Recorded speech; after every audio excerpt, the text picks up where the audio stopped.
What's up, guys? Sub-Zero here. Look, I went to a lot of VOD reviews of other people, other really amazing players, but I have to VOD review this game from myself. This was the penultimate game of Boys' Nico and Neela's Infinite Playlist. I believe that's the name of the tournament. We went second overall in this tournament, actually. I was very happy with my performance. But this is a game where we were actually backed into a corner. The game before this, I took a fat 8th, and prizing only goes to the top 4 players. So I was like, okay, I need to swing for the fences this game. I need a really, really strong performance to actually, be able to have any chance of going top 4 in this tourney. And as you can see here, I hit something pretty interesting. I hit the 2-1 Heartsteel. Heartsteel, for people who are just getting into set 10 stuff, Heartsteel is the econ trait of this set. It's similar to like Underground, where you like build up to a cash out the more you take losses. And here we get Heartthrobs, the Heartsteel specific augment, which, I mean, already this game's absolutely crazy, but it's going to get way, way crazier. So what Heartthrobs does, 20% of your Heartsteel rewards are your hearts are converted, you keep them, and your Heartsteels also gain 200 HP. Now, if you don't know about Heartsteel, basically you stack up this number, so we're at 0 out of 20 here. If we take a loss, we're going to go up to something like 7 or 8 out of 20. And then the more units you kill, you also get hearts. So you see as I hover, oh no, you actually have to hover over this thing. But for every unit I kill, I get like 1 heart. If I take a loss, I get like 7 hearts or something like that. And as you go later into the game, you get more hearts for losing. I don't know if you actually get more hearts for killing later in the game. You might. You probably do. But yeah, so it sort of scales with game time. Also note that we have this Orin item from the start here, and I'm really trying to figure out if I want to pop this Orin emblem, like how many items I want to slam in this position here, because with Heartsteel, especially from a spot like this, you do not want to win. You do not by any means want to win a fight, but you also want to kill as many units as possible. So it's actually like really, really difficult to, walk that very fine line between killing units, but never actually winning the fight. I decide to finally pop it here. And what I do here actually is I'm very careful with this, right? I pop the item, but I know I looked at Tap Blast boards. Tap Blast had like a really, really weak board. It was like 2 Jinx 2s or something. I was like, if I get like, say, this Eternal Winter here, I'm not going to slam it versus Tap Blast. But anyone else, they have a strong enough board, they can beat me. So for example, if I have this True Damage player here, they have an actual combat augment, they have 2 items slammed on their Senna, and so I say, you know what, I can slam items here. I decide to slam Last Whisper, and I've slammed the Eternal Winter, and boom, we kill 2 units. We are now at 22 hearts, the 10 for the loss plus 2 for killing 2 units. So we're already stacking these Heartsteel hearts up. I guess theoretically, I didn't actually really think about it too much, but theoretically I can make 20 gold. I don't believe that I do make 20 here, though. I'm pretty sure I just play this board now. Once again, from the perspective that we're going to try to kill as many units as possible. I'm looking at the rest of the boards in this lobby. There aren't like a ton of like giga weak boards. Even Tap Last board is not bad, as you can see by the fact that he's 86 HP. So I'm just going to play a decent board here, and I kill another unit. We have Tyr as our open component here. I think the really, really obvious item to slam out of Tyr here is Shojin. If I could get a 3-cost sword, I would be very, very happy. And there is a 3-cost sword on Carousel. Shojin, amazing item, super, super flexible this set. Though in this spot, I'm basically forced to play AD. Because, I've already made the Last Whisper. But still, like a very, very, very strong item in general.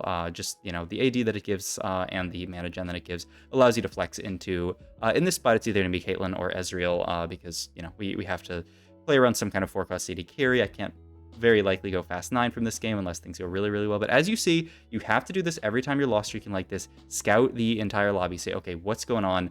What boards are, 1, like what side should I position on in order to kill as many units as possible? And 2, like, are there any boards that I might potentially beat? Because we need to make sure that we end up losing to those boards. This is actually kind of a sad loss. But as you can see here, 45 stacks. So I get my cash out here. It is a bow, which is a bit underwhelming. I kind of wanted to get gold here so that I can just start stacking my econ this early, but I'm still already making 30, so it's not the end of the world. And as you can see, because of my augment, I'm now 9 out of 20. Normally, you would go reset back to 0 out of 20. So yeah, we end up fighting Tap Last here, finally.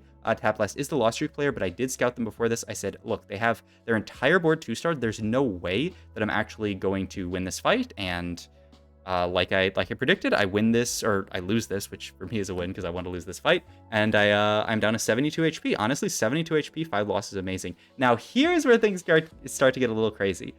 Chosen Heartsteel Cassante in the shop. I say, you know what? I really badly want to hit 5 Heartsteel, and the only way to do that is to get a Chosen heart steal units. So now all I need to find is set. I can play 5. Also, I held on to the extra Cassante earlier because, I mean, maybe there was an outside chance that I could hit Cassante 3. Now here's something interesting I do. I said in my head, I said this out loud. If I find one more Cassante, I'm gonna roll for Cassante 3 here. But what I was thinking is that, like, okay, if I don't hit this Cassante here, I'm probably not going to roll at this level. Also, my items are pretty awkward here. Renan's I don't really love as an item very much. I just don't think it's that great on, like, Caitlyn or Ezreal. I could just slam this just to kill as many units as possible, but I wanted to see what my augment was. And already you can see, like, I'm still getting decent losses. This was almost a great loss, but my guy didn't get his last cast off. Somebody's pinging. Somebody got a Kali because they're, like, trolling. Augment-wise here, I had a really bad stationary support game earlier in the tourney, so I'm never taking that, and Cursed Crown's just going to kill me if I take that, so neither of those make any sense to me. Uplink I like a lot here because I already have the +1 bow from Heartsteel, and I'm going to get more components from Heartsteel. New Recruit's okay, but I like Uplink and the Cybernetic Augments a lot in a spot like this because I'm already up item components. But here, I'm level 5, it's 3-2, I say, you know what? I want to hit a punchy man set. For some reason, I thought his name wasn't set for a second. I want to hit a set here to hit 5 Heartsteel, and I want to potentially see Cassante 3. I'm going to roll on 5 in this position. I think this is absolutely the correct play here, because not only can I go for Cassante 3, I can also find the set to get 5 Heartsteel. I also have this paired up Aphelios, which gives me Aphelios too, so I continue to roll here. I say, you know what, I could even dip down to 40 gold because the value of hitting set is super, super high. Or actually, no, I say I'm not going to dip below because, like, I don't really care about winning or losing this fight, so I'm just going to stay at 50 gold here. I'm trying to figure out what units I'm actually rolling for here because, like, I barely played around Heartsteel whatsoever on PvE. But, it's fine. We actually fight a really, like, this is an amazing fight for us. I'm actually really afraid here that we're going to win this fight, but chef's kiss, perfect 1 unit loss, which is absolutely beautiful. We find the set, so now we have 5 Heartsteel. And so at this point, I'm saying, you know what, I should probably roll here to find either like a Sentinel or this Cassante 3. I roll once, and boom, there is Cassante 3. So we have chosen Cassante 3, 5 Heartsteel. We are still on a 7-loss streak. We have not won a single combat yet this game. But I'm just going to chill on this board. Maybe we start winning at this point, but I think, you know what, I mean, we're 50 HP, it's not the end of the world if we win a few. We end up fighting a really, really strong board. This itemized Senna is an absolute monster, and now we take a loss, and I start to get a little worried. I'm like, wait, I might just die this game. On Carousel here, I see this Ezreal with Cloak here, and I'm like, okay, not only is this an Ezreal, which I can just fit into the board, it allows me to make it easier for myself to pivot into Ezreal carry later, but it's also a Cloak that can be declaw for Cassante. Relatively strong item. I pivot around the lobby. I see that there's a little bit of AP, so I'm like, okay, I can easily do this. I get my cash out here. It's a Chalice of Power, which is actually really, really nice. Not only is this just a solid aura item, but it's another item for Cybernetic Uplink, so this can, just continue to buff my strongest version of the board. Trying to figure out what I'm supposed to play here. I decide on Bard, because he has the potential to make my Cassante live longer. I think this is the best unit to play here, because, like, I guess I could theoretically put in, like, Yone plus Katarina or something like that, but I don't know. This fight, I really, really badly want to lose, and I do. The Senna clutches it out, so I get another perfect loss here, 9 loss streak. 9 loss streak, 42 HP is exceedingly healthy. And look at my Heartsteel stacks, up to 83 already with the save stacks from the last cash out, and now that loss there. So I am absolutely, I mean, I'm very pleased about the stacks, but at this point, all I'm saying is I need to make it to 4-2, because at 4-2, I'm going to get my Heartsteel cash out, because it's every 4 rounds. I don't know if I said that earlier, but every 4 rounds, you get your Heartsteel cash out. I'm like, I need to make it to 4-2. If I don't make it to 4-2, like, if I die before then, that's very, very bad. I actually kill everything but this Amumu here, so I'm very happy. And then, boom, 140 stacks now with the 5 Heartsteel loss here. As you can see, the estimated gold cash out, like, the value of the gold cash out was 21, which is huge. So I'm like, look, I just need to level and make my board as strong as possible so that I don't die, because I'm 33 HP. I could easily die here. So I'm thinking I really, really need to go fast 8. I find this Yone 2 here, which is a decent unit that I can put in here, and I'm just trying to figure out what is best to play. I'm like, man, I really should have kept that Crowd Diver. I should have kept the Katarina, but I accidentally didn't. So I think, okay, my board's, like, actually pretty decent here, so I don't feel a huge need to roll down here. I'm going to make Redemption here because I've already used the tier for Shojin, so I don't need another tier item for my potential Ezreal. So I say, you know what, I think with Cassante 3 and the fact that I've hit Yone 2 here, I think the board's decent enough that I'm not going to die in a few rounds. And we actually get a little bit, we have a pretty solid fight here. We actually end up winning this fight, which, I mean, honestly, I'd prefer a 1 unit loss, but I'll take a win because this basically means we're guaranteed to get our cash out. Augment-wise here, 3's a crowd is actually really good, but I have no value for it now, and I want something that'll keep me alive. So, and then Blank Slate doesn't make any sense because I'll lose Heartsteel. So I just opt for Martyr, a very solid combat augment. And I am just going to go level 8 here, put in the random Thresh, and just continue to chill because I know after I get this cash out, I'm probably pivoting out of this board. I'm trying to figure out exactly what I'm going to do here, like if I'm going to sell this Cassante or not. Because Cassante, he's a decent tank for us right now. The problem is he's our Chosen, so I can't hit another Chosen with Cassante still on the board. But like I think it's unlikely that I'll easily find something better this Cassante. You know, like if I have to buy, say, like a Chosen Thresh or something, it's probably a little bit better than this Cassante, but I'm not even 100% sure about that. The problem is that if I take that, then, I'm down 12 gold. So I decide to roll here.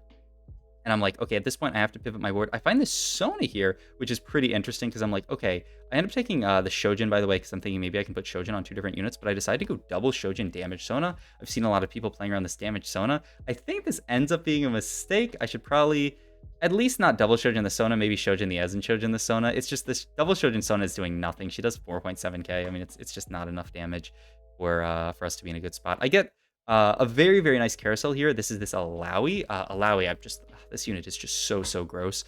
She just adds so much frontline to your board, so I absolutely am very, very happy that I can get this Alawi here, and I'm 24 HP. At this point, I'm like, I might just be going 8th. Like, I don't know, like, my board's okay, but like, it definitely doesn't feel good enough, and I'm stuck here rolling on 8 while everyone else like has a good board. I end up actually getting this, the final member of Heartsteel here, Kane, but I just don't have anything. I don't have a good way to itemize him. I do want to put items on this Alawi. Sunfire, I think, very solid item for anti-heal because I don't have anti-heal yet. And it allows her to get the uplink value so that she can cast faster and, make the tentacles go up. Another fight I end up fighting. I was like really, really mad I fought this guy because I was like, I'm pretty sure I can beat everyone. Just don't give me the MF3 player. And then I get the MF3 player and I'm like, oh, fuck, the MF3 player. They're too strong. I decide at this point, okay, I have to keep rolling here because I need a 2-star carry, man. I need like Ezreal 2. I'm like, just please give me this Ezreal 2. I hate like Lucian, but I still don't really think. Yeah, I actually do end up getting Lucian in because I'm like, Jazz is okay. Like he's a decent carry. I'll throw the bow on him. Like he's all right, but like I'm still not that pleased about it. I really, really need just some kind of 2-star 4-cost carry, or like if I Giga High roll like a 2-star 5-cost or something. We actually I'm quite pleased about this. We end up actually winning this fight. I'm like, okay, maybe our board's not terrible. I actually thought about selling these Canes here, but thank Mort Dog that I don't, because I end up hitting a Kane 2 in the next shop, and I'm like, okay, fuck it. We're moving at least one of these Shojins over to Kane. I honestly don't want to double Shojin him. I would prefer to get some damage items here and go like Shojin JG plus something on him. I'm like, please give me some damage items for this Kane. I just get infinite tank items though, and I say, okay, I guess like I was thinking maybe we can go like Edge of Night and then like, I don't know, some kind of other damage item on him, but like I'd have to sell like the Lucian, and then like there's not even anything very good for the Kane. So I just say, you know what, my Kane items are going to be Shojin, Edge of Night. This Kane's going to live forever but not do very much damage. And I say, you know what, that's my only hope at this point. My hope as well is at least maybe this Kane helps me salvage the board a little bit. And then item-wise here, I just want to finish some kind of damage item, so I make Gnasher's Tooth here on the Lucian. I'm like, I have so much frontline, I need some damage. So yeah, I actually positioned this Kane pretty poorly as to walk around the entire board. But as you can see, if you look at the Kane here, he is actually slashing a lot. He is a little bit tanky from the Heartsteel augment giving him some HP, the Cybernetic uplink, everything, the Mario giving him some HP, and I end up killing this player. And I'm like, okay, at least it's not an 8th. At least I'm not going to go like dead last in this tournament after losing this. I get 2 components here from my Heartsteel cash out, which is actually really, really nice. This can be an item for Ezreal, or it could be me giving other value to my other units. I'm rolling down here. I'm like, I need to hit something. I need to hit this Ezreal 2, or I don't know how I'm going to play the game. And I end up just making this Renans onto Ezreal, which I still think is not great, but it's not terrible. And so at this point, this is my board. You can see the Kane's actually farming a little bit of gold here, because every time he gets a kill, he farms us 3 gold. Because that's what Kane does. If you win fights, he farms you gold. If you lose fights, he actually farms you HP, which would have been really nice. I wish I could have actually lost a fight and had him farm me some HP, but I'm 13 HP, so if I lose a fight, there's a decent chance I die. So at the end of the day, this is my board. I actually realized, wait, I can cut the... I can actually get 5 Heartsteel back in. I don't really care about getting 5 Heartsteel, but this set is actually better than the Zac because it gives me Mosher for my Yorick, which is actually like pretty nice. So I end up actually getting 5 Heartsteel back here at 5-3, which is hilarious. It's going to give me a decent number of stacks actually every round. Even though I won this round, I got like 15 stacks or something like that. And now you can see I'm actually on a win streak. I really want Ezreal item here. I'd love like a Shojin for Ezreal or a blue buff or something, but there's just, I have to take red buff, I think. I guess I could have gone like Nashor's too. Maybe Nashor's would have been better there, actually. I just go red buff for the damage amp on him, and I'm like, it's an item, it's fine. It probably should have been Nashor's now that I think about it. But my other thought is at this point, if I want to do any better than like 4th this game, and I know I need like a top 2, top 1 to continue on in the tournament, I need to go 9. Like there's no way I can sit on 8 on this board. I pivot the K'Sante to the other side because I'm like, K'Sante needs to be the first unit to take aggro, and I actually put him in front of this Jinx, which is huge, delays her so much, and buys me a ton of time for this K'Sante to just swing through the entire board. So many of these fights were so close, man. I was so nervous. I end up killing somebody else here. You can see I am just losing my mind every time I win one of these fights because I'm just like, what the fuck is going on? Please, this K'Sante to, not K'Sante, to this K'Sante 3 plus the whatchamacallit, this Kayn has just done so much work for me. I know I'm going to fight this MF player here, and I'm like, okay, I need to put the K'Sante same side as her. I actually miss. The nice thing is I put the tentacles on this side, so the tentacles are going to buy me a decent amount of time versus the MF. And as you can see here, I buy so much time for the MF, and with the Eternal Winter that I can get through most of these units, but look at this MF, man. She absolutely pops up here and actually wins them in the fights. But this actually isn't the end of the world because it gives me a huge cash out, right? Like actually losing that fight gave me a huge cash out, and this gave me a bunch of gold and a duplicator. I looked at this and I said, I was like, this is actually garbage. Like what is this? I don't need this. I need to figure out, like, I need to pivot my board here. I know that I need to go 9 at this point.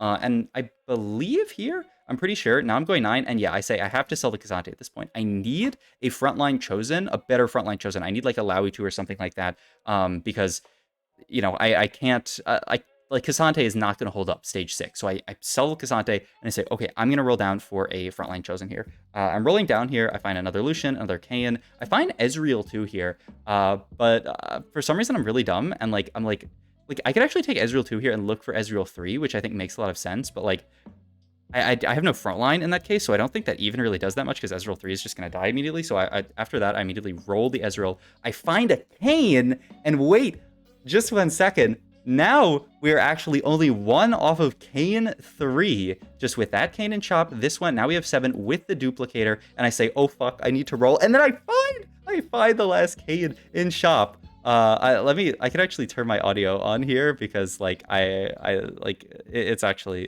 pretty funny. I guess we're on 2 times. I mean, that wasn't the cleanest thing in the world, but I mean, that probably works, right?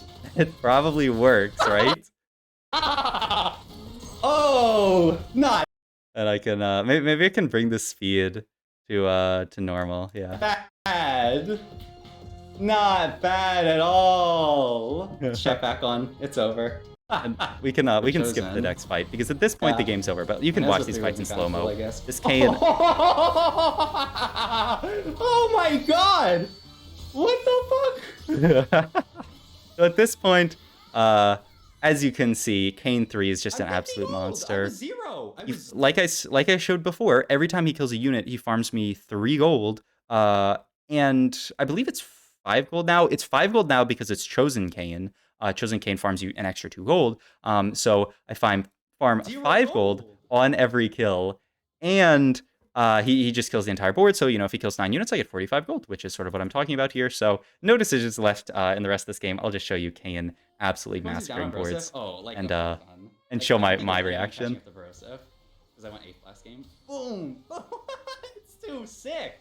That is too. This has got to be the coolest 3-star 5 boss. But yeah, I mean, at that point, it is a wrap. We have 1 fight versus this guy where we farm everything, and then I'll just show you guys the final fight, upgrade my board a bit. But this is the last fight versus the MF3 player. Something of a genius mode myself. Boom, boom, boom. Like he just kills everybody. It's so it's just so beautiful. But yeah, I mean, this game was so fun, so crazy because I really thought I was just going 8th this game for a decent part of it, and the fact that I actually hit the Kayn 3, I I picked up the extra cane because I thought, okay, maybe there's some kind of a shot. I get the chosen cane and shop, then I'm only one off, and then I roll down and find the last one. I go from 3 canes to cane 3 in literally one shop. It's so funny. I was talking to my friend about this because when I get the duplicator, I'm like, what is this duplicator, Mort? I don't need a duplicator. I need like items or something. Please give me something better. But the duplicator allowed me to hit cane 3. So yeah, what a crazy 3-star 5 cost and what a crazy game. Hope you guys enjoyed this video. If you did, please like and subscribe. Check out my Twitch and all my other links down below. Thank you.